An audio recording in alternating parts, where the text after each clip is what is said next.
All right, y'all. I'm trying to learn a new camera here, so just a heads up. This might get a little funky. This is the second take, by the way. The first one kind of just went shite to shit. As y'all know, rules are no children. You got children out the door right now, because it's about to get messy. And cue the laughter. All right, folks. We're gonna have ourselves a good old fun time. See, I just got a phone call from a scam artist. Oh yeah, here we go. It's gonna be fun. I just got a call from a scam artist who was trying to call on the behalf of the police department in order to gain cash funds for themselves and for the police department. But I don't think it was for the police department. But hey, that's what they were saying. They were saying, you know, police department, and they were getting cash funds and for whatnot, and to try and help arm the police a little bit better. I know, I got scuzz in my teeth. I can feel it. Sorry. It is what it is. This is the Garbage Mom channel. We don't put up with bullshit here. We don't fucking fuck around. We don't wait for permission. We get her done. So, as that being said, I can't believe that anybody would be so stupid as to do this, but they called up a felon and a Minuteman at that, and they asked for money to hand to the police department to fund the police to make it more effective for them to affect our pocketbook. You see what I'm saying here? Police are known for oppression and enforcement. Force being the main modus operandi of that particular. Force. Oppression and force. They do not serve and protect. They are not your friends. They are not there to help you. They are solely interested in doing their job so that they don't get yelled at by their supervisor. They don't give a fuck about your rights, about your person, about your property, about a fucking thing. Okay? They don't care about you. They put off a facade of caring about you. The difference between the militia and the police department are these three things. One, we will never ask you for money. I don't give a fuck how bad things get. We're never going to ask you for money. We might ask you for food, shelter, a strong position to fight from, ammunition, clothing, gasoline, maybe. It's happened in the past. You know, we might ask you for material goods in order to make an affectation for the better. But we will never ask you for money. We'll say you should be paying us, but we'll never ask you to actually fork out the cash. See, the American militia, we don't give a shit about money, about wealth, about power. We give a shit about one thing: liberty. Constitution.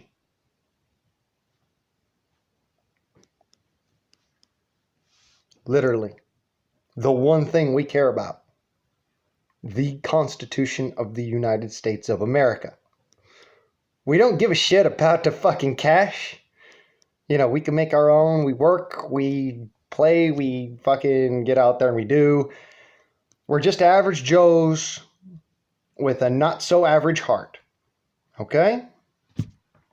So when we American citizens who have been freaking trampled on, and I mean just freaking stampede underfoot of the freaking wildebeest of the Serengeti, trampled on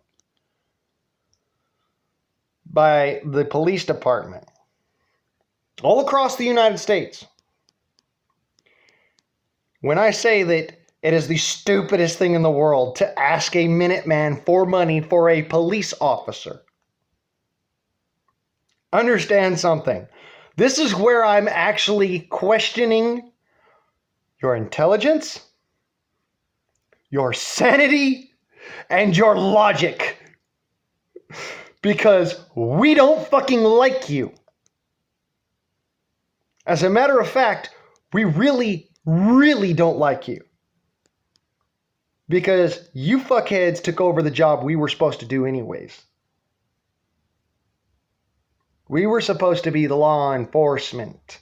But yeah, whatever. We're cool with that. You know, because we were more of a peacekeeping force in the first place anyways. Been that way for 2.5 centuries.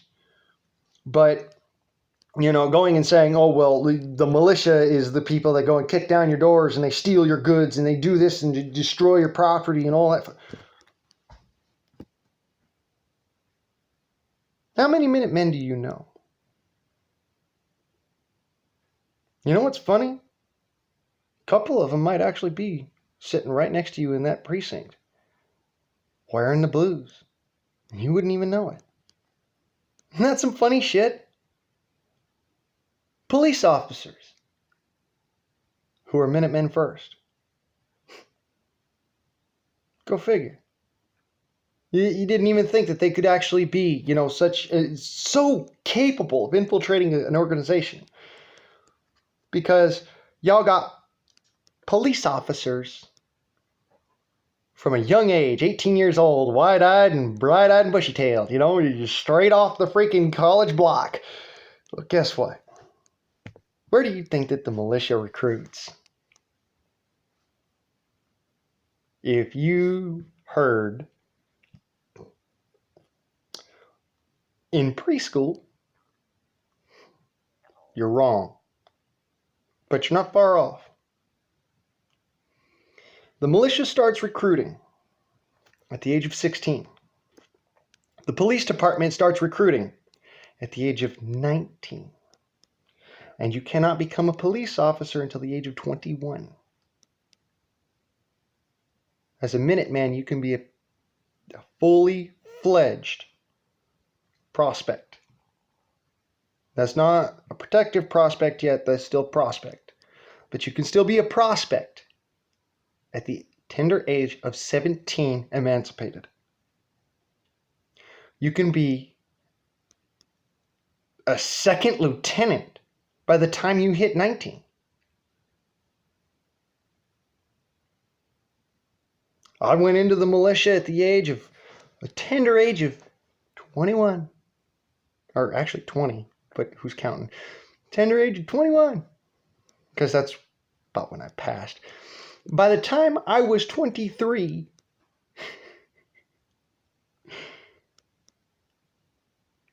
I was a selective sergeant. Do you know what that means?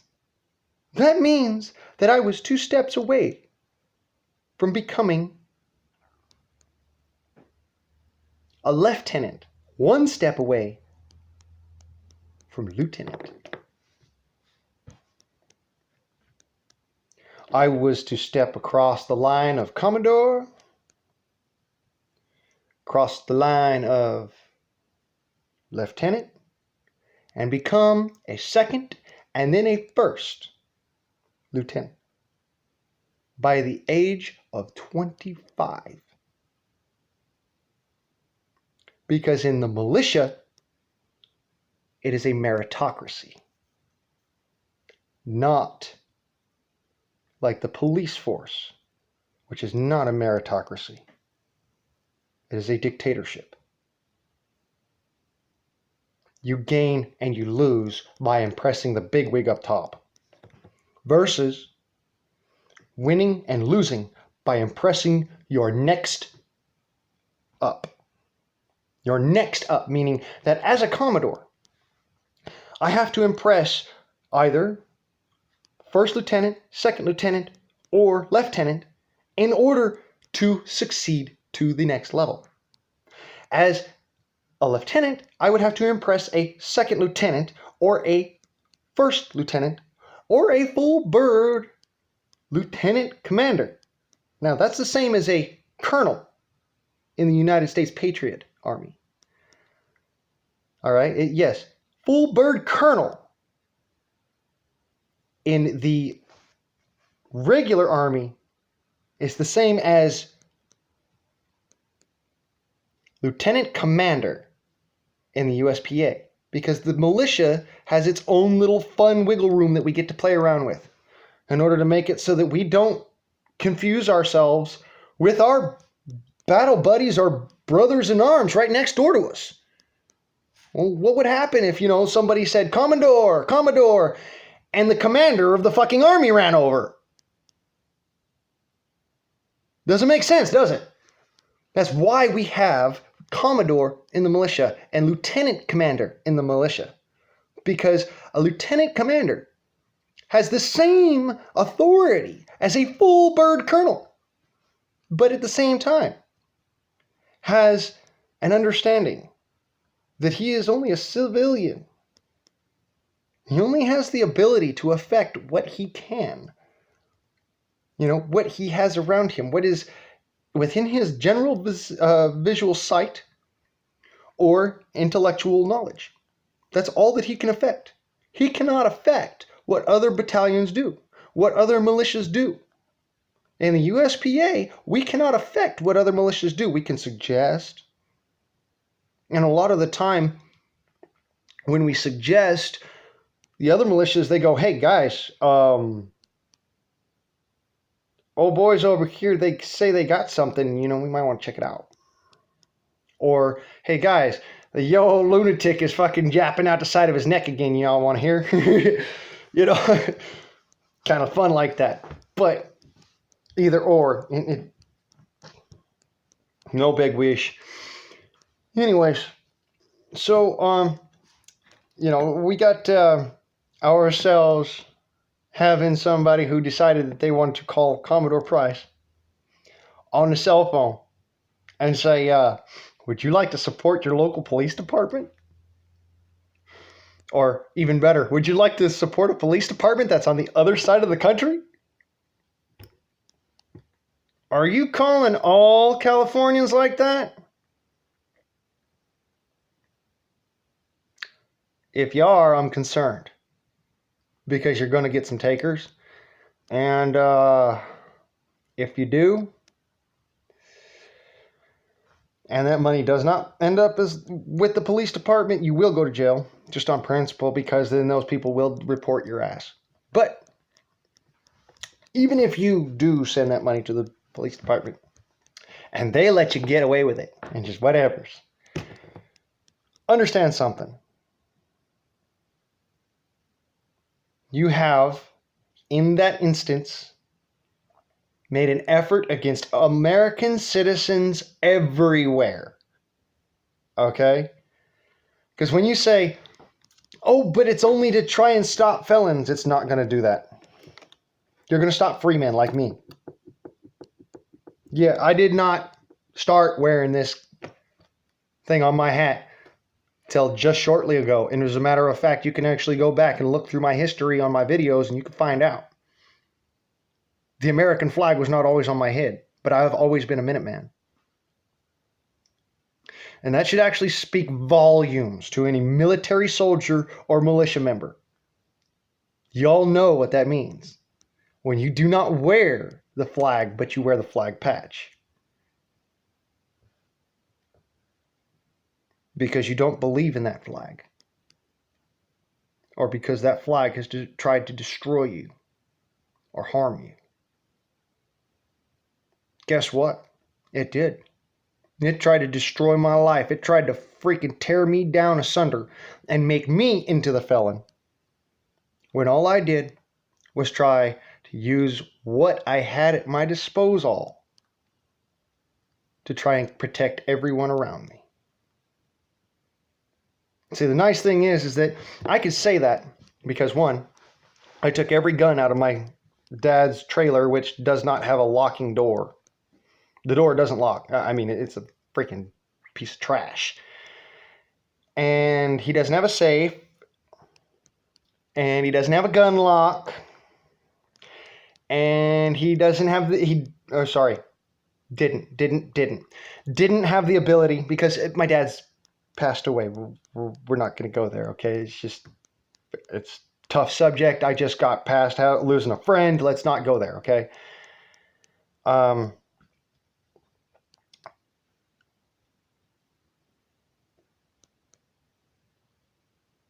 Yeah, I'm going to go there. All right.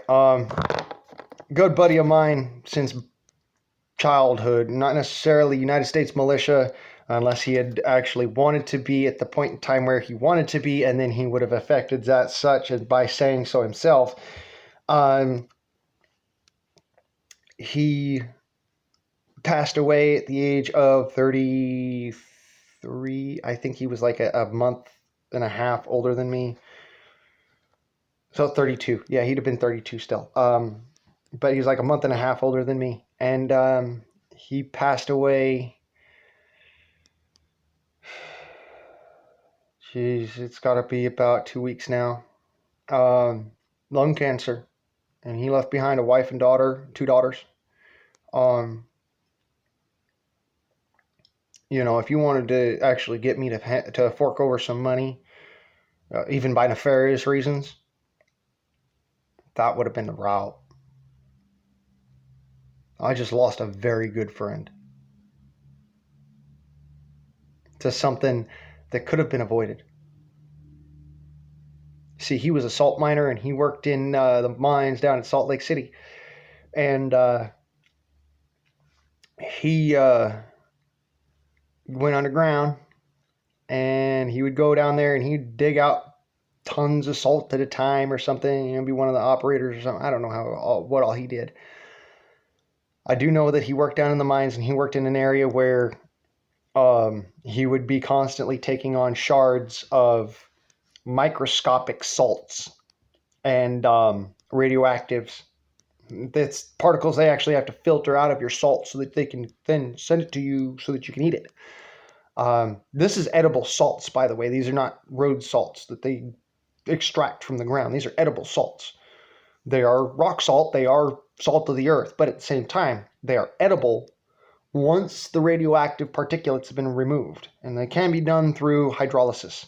So, anyways, you know, he'd be working down in the mine, and he'd be breathing in these toxic spume, and it would, of course, adhere to the inside of his lungs. He'd be hacking out blood. He'd be hacking out freaking black masses and yellow goo and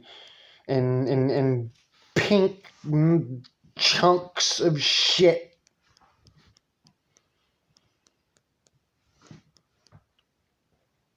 This guy was like my brother, dude, growing up. So y'all have to understand, it hurts. And he could have fucking survived all of that shit, not even had to freaking, hold on a second, I gotta move all this stuff off of here. He not even had to go to the hospital. Not one little bit. Had salt miners up in, Salt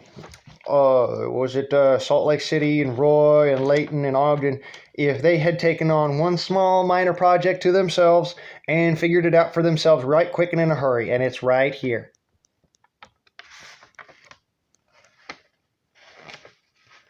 Take yourselves a long, good old snapshot. Screenshot that. Send it to your folks. Send it to your friends. Send it to everybody you know. Okay? That would have saved my brother's life. My best buddy in the world, Garth Carrick. I love you, bro. Miss you a lot. Good man. I'm going to miss you more than you know. And if he would have had that aspirator, which is as simple as taking one of those dust masks that they are already supposed to be utilizing, taking one of the little filter caps off and sticking a hose to it, and then sticking that hose down in a bottle and sucking up through air, air through water.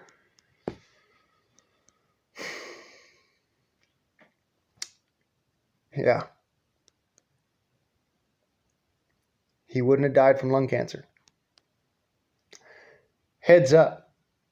We both started smoking literally on the same day. So if cigarettes are causing lung cancer, motherfucker, y'all better fucking hurry up because I'm still here. If cigarettes are causing lung cancer, then y'all better get in a hurry in touch with Willie Nelson because that motherfucker's old. And decrepit. But still kicking, goddammit. Oh my God.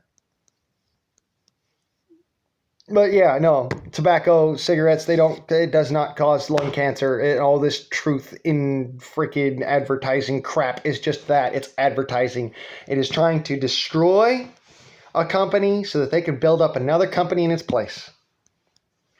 It's all consumerism. Don't listen to a fucking thing of it. Listen to what your grandparents did. Listen to what your great-grandparents did. They knew better than any of us what the fuck to do and how to do it. How many miners died from freaking black lung before they started making miners wear face rag into the mines? Just a quick question. Oh, by the way, that number is astronomically high. How many miners did it take for gold miners to figure out that you can get talc poisoning?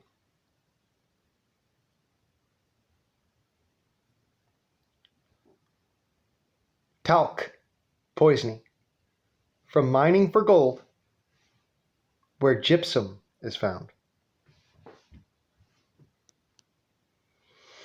Gold is found where gypsum is found in some cases, like here in the Crescent Valley, but in the Palo Verde Valley. But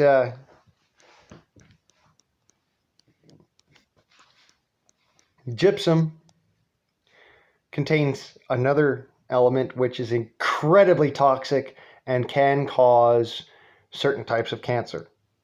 And that is talc. Yes, the same shit you find in baby powder. Why the fuck you still spreading it on your kids' asses? I have no idea.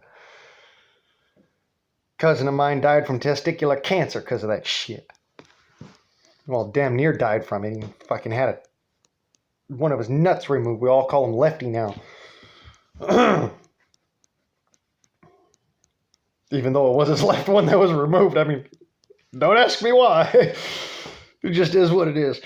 I'm just saying, you need to take into account these dangerous things.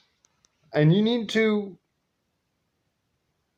for yourself and for your family, do what is necessary to protect yourself for your family. Now, my buddy Garth, he was, predestined to have certain physical issues. He already had asthma. So do I. He already had, I believe it was some sort of a bone issue where he had osteoporosis as a child. All y'all that keep on saying, oh, well, that's a geriatric disease. Fuck you. He had osteoporosis and it nearly destroyed his life. When we were going to school as children, they used to make fun of him, calling him Grandma instead of Garth. Or they called him Barf because he was always hunched over like this when he would walk around because he had osteoporosis as a child. And that's because his dad worked that same damn salt mine in that same damn place. And his mom, God bless you, Aunt Holly. I miss y'all a lot. His mom dealt with a lot of stress during her life. Still does, to an extent, I know. And there ain't no stress like losing your baby boy. I mean,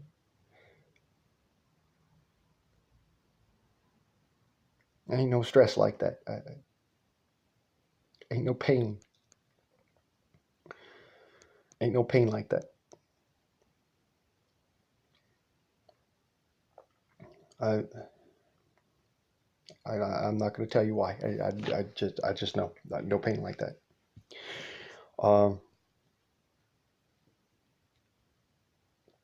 Y'all understand that losing a friend is really hard for me, as I don't make friends lightly. As a matter of fact, I vet every one of my friends to the point where they get kind of pissy at me because they're like, well, dude, what the fuck? You already know me. And it's like, no, dude, you don't understand. Some of my best friends in the world, so-called, literally fucking left my ass in a wasteless trackland desert to die. My own family fucking threw my ass under the bus. My next door neighbors threw me in prison. Well, not prison, but, you know, it's basically the same fucking thing. Prison walls exist in your head. They don't exist in some godforsaken facility somewhere. Your neighbors can make you into a prisoner. By their very effects, words, actions, ignorance, all of the above, they can make you into a prisoner. And then they can make you into something that's much worse. Because while a prisoner might lash out because they're just trying to defend themselves, they don't know any better. They can't do any better. Somebody who appears to be free, but is a prisoner of their own mind because others would supplant themselves. Well, that's a true prisoner. I mean, how can you put up with that? How can you allow that? How could you feel okay with causing that amount of harm to somebody, where you would make them a prisoner in their own mind, that they would be secluded to the trackless wasteland of imagination for the rest of their lives, incapable of understanding reality, and not by their choice? Now, it's one thing if you're a flat earther and you want to live in that fantasy world. Okay? You want to live in the fantasy of there's no such thing as space, science is a whole bunch of hooey, and by the way, God doesn't exist. Guess what? The biggest contradiction of terms, science fiction, is not a contradiction of terms. Science, the pursuit of truth. Fiction, a story which embellishes upon a plot line. So, a pursuit of truth which is embellished to fit a plot line.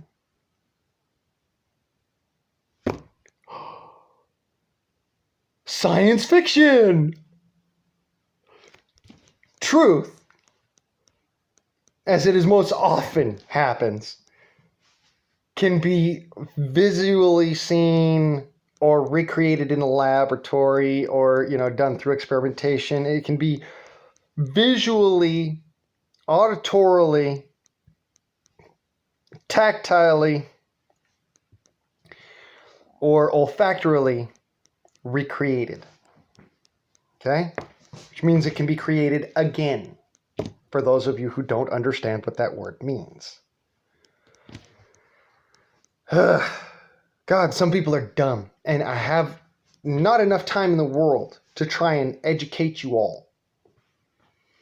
I don't have enough time in the world to give a fuck about you all. But somehow I find it within my heart to actually care enough that if some shit should happen, It's like a switch in my mind. I don't even think about it. It just turns on. And I see the situation, I perceive it, and I find a solution to that situation. Always. I'm a problem solver. I've always been that way.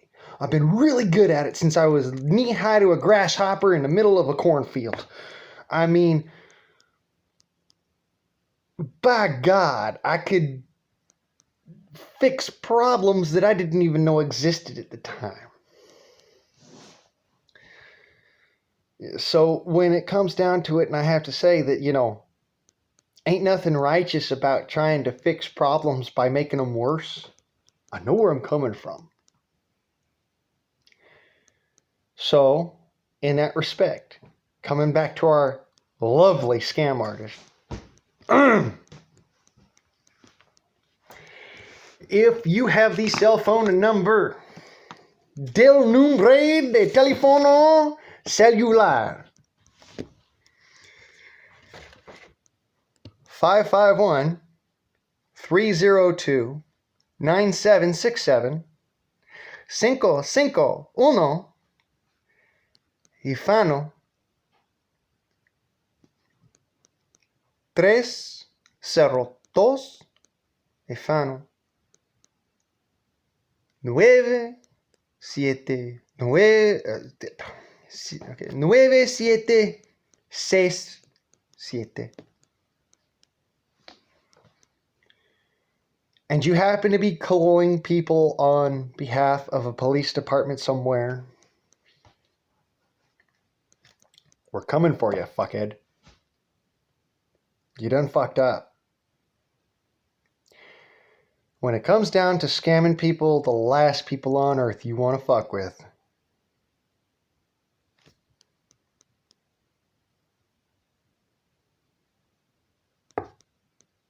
I am not the guy. I will make a joke out of it at first. As a matter of fact, I'll be kind of jovial right off the bat. I'll be passive and kind of trying to figure out where the fuck your head's at. Why would you call me? Why would you risk your freaking freedom over that shit? And then I'll give you a reason why you should just hang up now. And this guy was smart enough. He did hang up right away. He figured out, wait a minute. I've called a felon. I've called a Minuteman. Which is kind of a contradiction of terms, unless that felon is on probation, which means he's even more dangerous to a criminal. Because that felon is only interested in getting his head above water. And that's how all felons are. You are only interested in two things. One, fuck it all and go back to jail where you got 3 hots and a cot. Or 2, make those 3 hots and a cot at your home. And try to make those 3 hots better every day.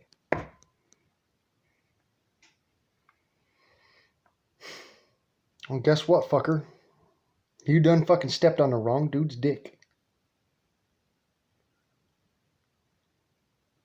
I know it sweeps the floor, but God's sake already. Don't need to be standing on it. I'm sorry, I had to, y'all. I just had to. It was one of them things like when somebody's stupid enough to make the mistake of, sticking a fork in a light socket, you kind of stand back and you watch because it's just kind of fun to watch.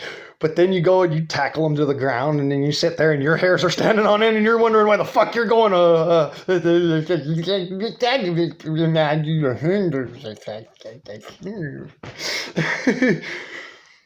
That's because you just tackled the battery with a terminal all over it.